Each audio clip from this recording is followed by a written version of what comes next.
Hello అండి. ఈరోజు special chapati. Almost అన్ని కూరగాయలు వేసేసానండి. ఆలు, క్యారెట్, చిక్కుడుగాయ మొత్తం వేసా. అవి కొన్ని ఉన్నాయి. అందుకని మొత్తం వేసేసి కర్రీ చేసేసాను. ఎందుకంటే కొన్ని ఉన్నప్పుడు ఇలా చేసుకోవడం బెటరు. అన్నీ పడేయలేం కదా, అందుకని ఇలా చేశాను. కొంచెం చట్నీ, పచ్చిమిర్చి చట్నీ. ఇక్కడ మ్యాక్స్ గడికి ఆల్రెడీ పెరిగేసి అన్నం పెట్టా, తిన్నాడు. ఆయన నా చపాతీ కోసం వెయిట్ చేస్తున్నాడు. చూడండి, నేను తినే 2 చపాతీలో వీటికి కూడా పార్ట్నర్షిప్ ఉంటుంది.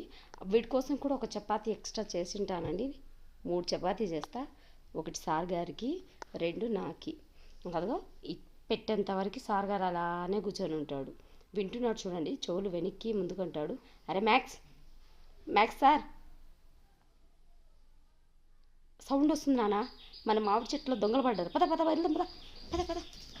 చూడండి ఎలా వెళ్తాడో. పద పద పద పద నాన్న, పద. చిన్నగా కింద పడతావు. మామిడికాయలు కోసుకుంటున్నారని చూస్తున్నారు చూడండి.